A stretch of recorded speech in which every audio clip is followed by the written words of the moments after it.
नमस्कार साथियों, मैं हूं अजय, सीईओ फाउंडर टेक्निकल नौकरी वाला। दोस्तों, आप सभी के सामने फिर से उपस्थित हूं बीटीएससी आईटीआई इंस्ट्रक्टर भर्ती का अपडेट लेकर के। साथियों, आज के अपडेट में हम बताने वाले हैं आईटीआई कोटि की टोटल 378 अनुशंसित जो अभ्यर्थी थे उनकी ज्वाइनिंग मिल चुकी है। उसके संदर्भ में बात करेंगे किस प्रकार से उन्हें आखिरकार ज्वाइनिंग कल रात को दी गई।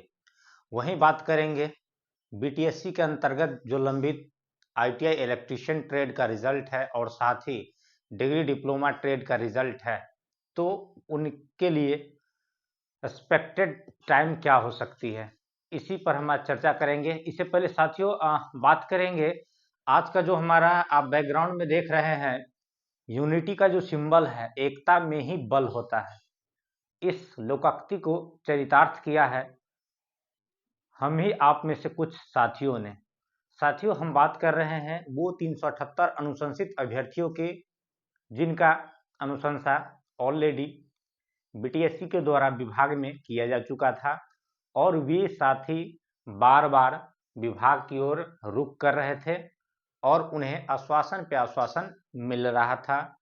इसी बीच कल लगभग 100 की संख्या में अनुशंसित साथी वहां पहुंचे, जिसमें मैं भी वहां पहुंचा था। साथियों, कल सभी अनुशंसित साथियों के द्वारा लेबर रिसोर्स डिपार्टमेंट के सेक्रेटरी सर एवं डायरेक्टर सर से मुलाकात की गई और ज्वाइनिंग को लेकर के वहां रिक्वेस्ट की गई। साथियों, कल के लिए यहाँ पे सबसे बड़ा बिग न्यूज निकल के ये आया कि डायरेक्टर सर ने प्रॉमिस किया कि आप लोग आ गए हैं तो आज हम आप सभी को नियुक्ति दे ही देंगे और आज आप नियुक्ति लेकर के ही जाएंगे। अंततः सभी साथी रात के 9 बजे तक मौजूद रहें और सभी साथियों को अंततः 378 जो अनुशंसित साथी हैं, जो भी साथी उसमें से पहुंचे थे, सभी को इन हैंड उन्हें ज्वाइनिंग प्रदान की गई और उन्हें पोस्टिंग का प्लेस भी बताया गया। साथियों, ये सब तभी हो पाया है जब उन साथियों में यूनिटी दिखाया, उन साथियों में एकता थी और उन्होंने विभाग की ओर बार बार रुख कर रखा था अपनी ज्वाइनिंग को लेकर के। साथियों, जब आप लेबर रिसोर्स डिपार्टमेंट के ऑफिशियल वेबसाइट पे जाएंगे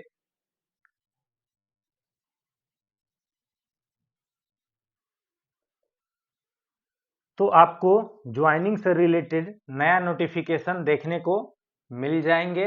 कुछ इस तरह से ट्रेड वाइज नोटिफिकेशन जारी किए गए हैं, जहां आप देख सकते हैं और इसे डाउनलोड भी कर सकते हैं। लाइक आपका यहां देख सकते हैं 3 जनवरी के डेट में टोटल आपका 7 नए यहाँ पे पीडीएफ जारी की गई है जो कि ट्रेड वाइज है। ठीक है,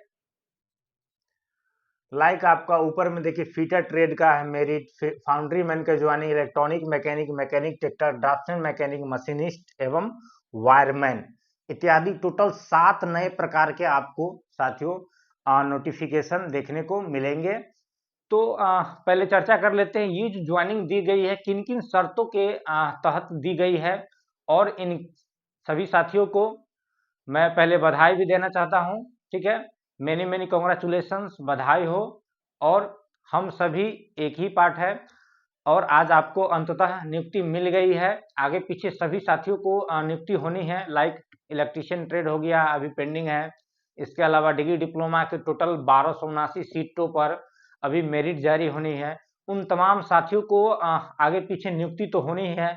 तो आगे उन साथियों के साथ क्या एक्सपेक्टेशन समय होने वाला है, उससे पहले हम ये देख लेते हैं कि इन साथियों को जो नियुक्ति दी गई है किन शर्तों के अधीन दी गई है। ठीक है, इसमें क्या क्या टर्म एंड कंडीशन लगाए गए हैं इसको देख लेंगे। साथ ही देखेंगे कि इन्हें जो पोस्टिंग कराई गई है किस प्रकार से कराई गई है, क्या होम डिस्ट्रिक्ट को ध्यान में रखते हुए कराई गई है या फिर रैंडमली कराई गई है, किस तरह से कराई गई है। कुछ आप इस प्रकार से जैसे फिटर का नोटिफिकेशन को डाउनलोड करेंगे तो आप यहाँ पे देख पाएंगे। ठीक है, यहाँ साफ मेंशन है, लिखा हुआ है, इसको हम पढ़ के आपको बताएंगे क्या क्या टर्म कंडीशन के साथ यहाँ पे नियुक्ति दी गई।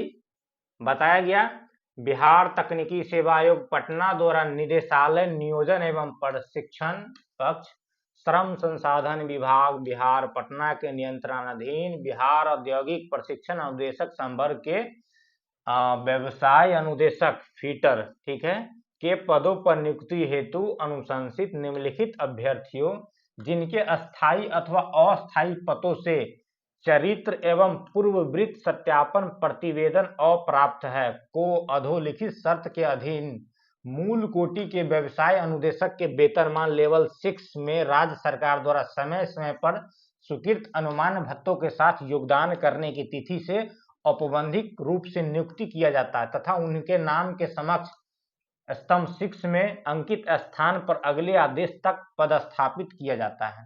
साथियों आपने देखा, ठीक है, नोटिस में साफ बताया गया है कि जिन भी साथियों के कैरेक्टर्स सर्टिफिकेट जो होते हैं या इसके अलावा और भी जो सर्टिफिकेट जो अंडर वेरिफिकेशन है उन साथियों को भी औपबंधिक रूप से यहाँ पे ज्वाइनिंग दे दी गई है और आपके इंटरनल वेरिफिकेशन भी अभी होना है, ठीक है, उसकी भी आगे चर्चाएं हैं, ठीक है। और कॉलम 6 में यहाँ पे आपका प्लेस ऑफ पोस्टिंग की भी चर्चा की गई है। लेवल 6 में आपको यहाँ पे नियुक्ति दी गई है। लाइक यहाँ पे आप देखेंगे फीटर ट्रेड का लिस्ट, ठीक है, जिससे कि देखेंगे नाम हो गया यहाँ पे, उनका मेधा क्रम संख्या हो गया, ठीक है, जो बीटीएससी ने निकाला था वो मेधा सीरियल नंबर 1 2 3 4 करके, और ये उनका रोल नंबर अथवा रजिस्ट्रेशन नंबर है, ठीक है। आवंटित आरक्षण रोस्टर, आप किस कैटेगरी में यहाँ पे आवंटित हुए, आपकी गृह जिला कहाँ है और आपका जो है पदस्थापित स्थल का नाम कहाँ है। जैसे कि इनका दरभंगा गृह जिला था तो इन्हें औद्योगिक प्रशिक्षण संस्थान राघोपुर वैशाली भेजा गया, सीतामढ़ी वाले को डेहरी ऑमसन भेजा गया है, सीतामढ़ी वाले को गोपालगंज, सारण वाले को कटिहार, नालंदा घर है इन्हें बांका भेजा गया, सहरसा वाले को नवादा, ठीक है, सहरसा वाले को पूर्वी चंपारण, इसी तरह से भागलपुर वाले को टेकारी गया भेजा गया है। तो साथियों इस प्रकार से आप समझ सकते हैं कि ये जो पोस्टिंग की गई है इसमें होम डिस्ट्रिक्ट का तो ख्याल रखा ही गया है, किसी भी साथियों को होम डिस्ट्रिक्ट नहीं दी गई है, लेकिन साथ ही साथ रैंडमली पोस्टिंग की गई है, ठीक है, आपको निकटवर्ती जिला भी नहीं दी गई है, ठीक है, रैंडमली पोस्टिंग की गई है, आपका होम डिस्ट्रिक्ट भी नहीं दिया गया है। इस प्रकार से आप देख सकते हैं ये सारा आपका फीटर का लिस्ट है, ठीक है, सभी साथियों के नाम यहाँ पे आपको देखने को मिल जाएंगे।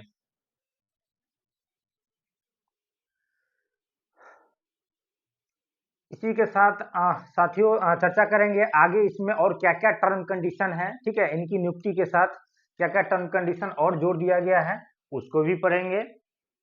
लाइक यहाँ पे पॉइंट नंबर 2 बता रहा है, पॉइंट 2 कहता है कि उपर्युक्त सभी अभ्यर्थियों की औपबंधिक नियुक्ति अभ्यर्थियों द्वारा प्रस्तुत प्रमाण पत्र, यानी कि आपने जो वहाँ सर्टिफिकेट अवेलेबल कराया है, आपके एफिडेविट, कैरेक्टर एवं पूर्ववृत्त जो सत्यापन प्रतिवेदन थे अनुकूल होने अभ्यर्थी द्वारा विहित प्रपत्र में दी गई सूचना आदि के आधार पर किया जा रहा है।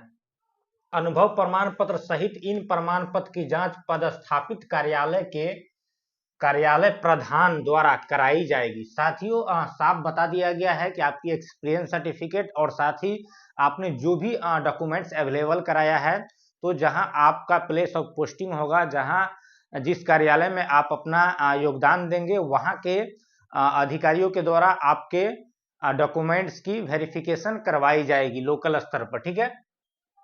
यदि कोई प्रमाण पत्र या संबंधित कागजात किसी भी दृष्टिकोण से संपुष्टि के क्रम में असत्य या त्रुटिपूर्ण पाया जाएगा तो उनकी सेवा तत्कालिक प्रभाव से समाप्त कर दी जाएगी और वेतन आदि के मद में प्राप्त की गई राशि की वसूली के साथ साथ फौजदारी मुकदमा भी चलाया जाएगा। साथियों क्लियरली मेंशन कर दिया गया है कि जब आपका लोकल स्तर पर वेरिफिकेशन होगा, किसी भी तरह से वहां असत्यता पाई जाती है तो आपकी नौकरी तो जाएगी ही जाएगी, साथ ही आपकी सैलरी रिकवरी होगी एवं आप पर आगे कानूनी कार्रवाई भी की जा सकेगी। तो ये शर्त दी गई है। शर्त नंबर 3 को पढ़ेंगे। सभी नियुक्त अभ्यर्थी की परीक्षमान अवधि यानी कि प्रोबेशन पीरियड 2 वर्षों की होगी और उनकी आपसी वरीयता बिहार तकनीकी सेवा आयोग द्वारा निर्धारित मेधा क्रम के अनुसार होगी इस अवधि में संवर्ग हेतु विहित प्रशिक्षण एवं संवर्ग नियमावली के प्रावधानों के आलोक में विभागीय परीक्षा में उत्तीर्ण होना अनिवार्य होगा। विहित विभागीय परीक्षा में उत्तीर्णता प्राप्त कर लेंगे। साथियों साफ बता दिया गया है कि आपको जो नियुक्ति मिली है ये 2 वर्षों के लिए प्रोबेशन पीरियड पे है। किसी भी जॉब में 1 अथवा 2 वर्ष का प्रोबेशन पीरियड होता है और ये प्रोबेशन पीरियड में आपको नौकरी बहुत ही संभल कर करनी होती है, क्योंकि अभी आपकी जो ज्वाइनिंग है वो परमानेंट नहीं कहलाती है, स्थायी नौकरी आपकी नहीं होती है। प्रोबेशन पीरियड में जब आपका कंट्रोलिंग ऑफिसर आपके वर्क से संतुष्ट हो जाते हैं तब 2 साल के बाद आपको कन्फर्मेशन जॉब कन्फर्मेशन लेटर मिलता है, वहां पे जाके आपकी नौकरी पक्की मानी जाती है। तो इस तरह से प्रोबेशन पीरियड में आपको संभल कर नौकरी करनी होती है, जिम्मेदारी के साथ आपकी जो भी वर्क प्रोफाइल है उसे करना चाहिए, आपके कंट्रोलिंग ऑफिसर्स की बात माननी चाहिए। साथ ही बताया गया है वरीयता निर्धारण के बारे में, तो क्लियरली बता दिया गया है कि बीटीएससी के द्वारा जो भी सीरियल नंबर प्रोवाइड करवाए गए थे उसी सीरियल नंबर का भी आगे इस्तेमाल किया जाएगा, यानी आपकी जो मेरिट क्रम संख्या है उसी का यूज किया जाएगा। और साथ ही आगे वरीयता के रूल मतलब साथ ही आगे वरीयता हेतु सामान्य प्रशासन विभाग की ओर से जो भी गाइडलाइंस जारी होंगे उसके अनुरूप कार्य किया जाएंगे। जैसे कि लाइक आपका एग्जाम भी लिया जा सकता है, अगर एग्जाम लिया जाएगा डिपार्टमेंटल एग्जाम तो आपको वहां पे एग्जाम क्वालिफाई करना होगा। पॉइंट नंबर 4 कहता है सभी अभ्यर्थियों द्वारा योगदान करते समय वांछित दस्तावेज जो भी लागू हो के अतिरिक्त निश्चित रूप से सामान्य प्रशासन विभाग द्वारा निर्गत संकल्प संख्या दिनांक 18/1/76 के अनुपालन में दहेज न लेने संबंधित घोषणा पत्र और सिविल सर्जन द्वारा विहित प्रपत्र में प्रदत्त स्वास्थ्य प्रमाण पत्र अनिवार्य रूप से प्रस्तुत किया जाएगा। साथियों आपको यहाँ पे टोटल डॉक्यूमेंट्स के साथ 2 नए प्रकार के डॉक्यूमेंट्स का डिमांड किया गया है। एक आपको जब आपकी शादी होगी या हो रही है तो उसमें आप दहेज न लेंगे से संबंधी जो घोषणा पत्र है सामान्य प्रशासन विभाग की ओर से जो जारी की गई है उस घोषणा पत्र को भर के सिग्नेचर करके आपको लेकर के जाना है। और साथ ही एक आपको स्वास्थ्य प्रमाण पत्र भी लेकर जाना है, यानी कि आपको अपना सिविल सर्जन के पास जाना है जिला में और वहां पे फॉर्मेट अवेलेबल होते हैं या फिर आप यहाँ वेबसाइट से भी ले सकते हैं। और चिकित्सा प्रमाण पत्र के रूप में आपको वहां फिजिकल फिटनेस सर्टिफिकेट आपको बनवा करके लेकर के जाना है, जो कि आपका सिविल सर्जन से बनवाना होगा तभी आपका मान्य होगा। नेक्स्ट साथियों बताया जा रहा है पॉइंट नंबर 5।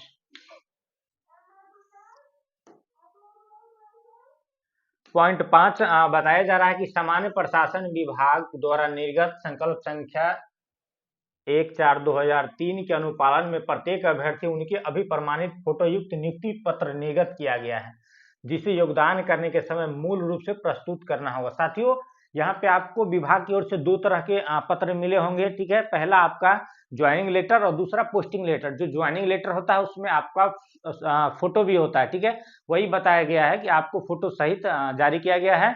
और दूसरा पोस्टिंग लेटर जिसमें आपका गृह जिला कहाँ है और आपकी शर्त क्या है इस नियुक्ति से संदर्भ में, और साथ ही आपका प्लेस ऑफ पोस्टिंग कहाँ है। तो ये दोनों डॉक्यूमेंट्स आपको जहां आप अपना कार्यालय में ज्वाइनिंग देने जाएंगे, योगदान देने जाएंगे, वहां इस दोनों का जीरोक्स लेकर के जाना है, ओरिजिनल भी लेकर के जाना है, ठीक है। मूल रूप से प्रस्तुत करना होगा, दिखाना है और साथ ही वहां जीरोक्स लगेगा। जो अभ्यर्थी पूर्व में कहीं से कार्यरत है उनके वर्तमान नियोक्ता द्वारा निर्गत अनापत्ति प्रमाण पत्र प्रस्तुत करने पर ही योगदान स्वीकृत किया जाएगा। साथियों अगर आप किसी और डिपार्टमेंट में थे, वर्क कर रहे थे, तो जब तक आप वहां का एनओसी प्रमाण पत्र अनापत्ति नो ऑब्जेक्शन सर्टिफिकेट नहीं लेकर के जाएंगे तब तक आपकी नियुक्ति यानी कि ज्वाइनिंग वहां नहीं ली जाएगी। तो सबसे पहले आपको अपना पूर्व के डिपार्टमेंट से एनओसी लेना है, उसके बाद ही आपको आगे ज्वाइनिंग हेतु जाना है। इस चीज का ध्यान रखेंगे। नेक्स्ट बताया जा रहा है इंस्ट्रक्शन नंबर 7। सभी अभ्यर्थी को यह निर्देश दी जाती है कि वे पत्र निर्गत की तिथि से 15 दिन के अंदर स्तंभ 6 में अंकित स्थान में योगदान लेंगे, ठीक है। योगदान हेतु कोई यात्रा भत्ता देय नहीं होगा। योगदान करने की सूचना नियुक्ति पत्र की प्रति के साथ अधोहस्ताक्षर को भी देंगे। निर्धारित अवधि में प्रभार ग्रहण नहीं करने अथवा अवधि के विस्तार हेतु साक्ष्य सहित आवेदन नहीं करने की स्थिति में उनकी नियुक्ति रद्द कर दी जाएगी। प्रस्ताव में निर्देशक नियोजन एवं प्रशिक्षण का अनुमोदन प्राप्त है। साथियों क्लियरली बता दिया गया है कि आपको जो लेटर इशू जारी हुए हैं उसे 15 दिन के अंदर आपको प्लेस ऑफ पोस्टिंग पे जाके योगदान दे देना है। योगदान देने में आपको joining letter, joining letter, posting letter के साथ साथ आपको चिकित्सा प्रमाण पत्र लेकर के जाना है, और एक क्या लेकर के जाना है, आपको दहेज न लेने से संबंधित घोषणा पत्र लेके जाना है, और आपको वहां योगदान देने जब जाएंगे उसके संदर्भ में किसी प्रकार का आपको ये भत्ता नहीं दे होगा, ठीक है। और अगर 15 दिन के अंदर नियुक्ति वहां आप नहीं करते हैं, यानी कि योगदान नहीं देते हैं, तो आपकी अभ्यर्था को रद्द भी कर दी जा सकेगी। और यदि 15 दिन के अंदर आप नियुक्ति नहीं कर पा रहे हैं तो उसका आपको उचित कारण दिखाना होगा आवेदन सहित, ठीक है। जैसे कि मान लीजिए कोई डिपार्टमेंट से एनओसी लेगा, अगर उसका एनओसी फंस गया, 15 दिन के अंदर क्लियर नहीं हुआ, तो वहां आपको प्रूफ दिखाना पड़ेगा ऑफिस में जाके कि मेरा एनओसी अभी इन प्रोसेस है, अभी मैं योगदान नहीं कर पा रहा हूं, मेरा डिले हो रहा है, उसका ये रीजन है, ठीक है। तो इस तरह से इंस्ट्रक्शंस थे, ठीक है। इस इंस्ट्रक्शंस के अनुसार आपको वहां योगदान कर लेना है। सभी साथियों को मेनी मेनी कांग्रेचुलेशन, फिर से बहुत बहुत बधाई एवं शुभकामनाएं। साथियों आगे बातें करेंगे आईटीआई कोटी की जो इलेक्ट्रीशियन ट्रेड की बच गई थी। तो साथियों इलेक्ट्रीशियन ट्रेड का भी लगभग कार्य पूर्ण हो चुके हैं, चूंकि 2 तारीख को पीएच से रिलेटेड वेरिफिकेशन थे, तो बीटीएससी के तरफ से पीएच के साथ साथ एक साथ मेरिट देने की तैयारी की जा रही है। और एक्सपेक्टेड टाइम मैं आपको बता दूं, ठीक है, मंडे छुट्टी है, मंगलवार यानी कि ट्यूसडे को 7 जनवरी को मैक्सिमम पॉसिबिलिटी बनती है कि आपकी मेरिट बीटीएससी की ओर से जारी कर दी जाएगी और डिपार्टमेंट को भेज दी जाएगी। जैसे ही डिपार्टमेंट में चला जाएगी, आपको सेम डे में वेरिफिकेशन होंगे और वहां पे आपकी भी joining letter, posting letter ready है, ठीक है साथियों। सेम डे में आपको भी मिलने जा रहा है, इसी तरह से औपबंधिक रूप से आपको भी नियुक्ति मिल जाएगी। तो यहाँ पे कुछ दिनों की बात है, बस कुछ दिन और आपको इंतजार करना है। वहीं अगर बातें करें डिग्री डिप्लोमा का साथियों, तो आपके भी कार्य लगभग पूर्ण हो चुके हैं। 7 जनवरी जो है आपका भी मैक्सिमम पॉसिबिलिटी बनता है, ठीक है। 7-8 के आसपास आपका भी यहाँ पे मेरिट आ जाने की पूरी संभावना है, इसमें कोई भी दो मत नहीं है। तो देखने वाली बातें ये होगी, ठीक है। डिग्री डिप्लोमा और इलेक्ट्रीशियन ट्रेड वाले के लिए नेक्स्ट वीक बहुत बड़ा बिग न्यूज आने वाला है साथियों। और अगर ऐसा नहीं होता है, ठीक है, इन केस, चूंकि कई बार कई तरह के आश्वासन भी मिल चुके हैं, तो यहाँ पे इंटरवेनर टीम की ओर से आप सभी को 10 जनवरी के लिए एग्जिट होने की भी बात कही जा रही है। तो आप सभी इस चीज को भी ध्यान रखेंगे, चूंकि अगर इन अनुशंसित साथियों को नियुक्ति मिली है तो वो एकमात्र कारण है, उन्होंने यूनिटी दिखाई है, एकता दिखाई है।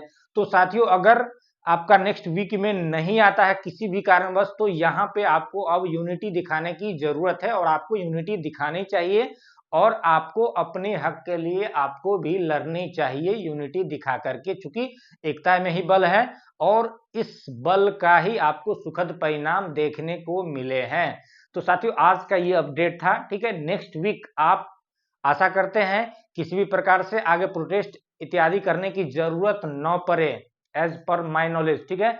मेरे हिसाब से आप सभी को नहीं पड़ेगी, ठीक है। उससे पहले यहाँ पे बीटीएससी की ओर से डिग्री डिप्लोमा एवं आईटीआई इलेक्ट्रीशियन का मेरिट जारी किए जाने की पूरी संभावना है, प्रबल संभावना है, मैक्सिमम पॉसिबिलिटी है साथियों।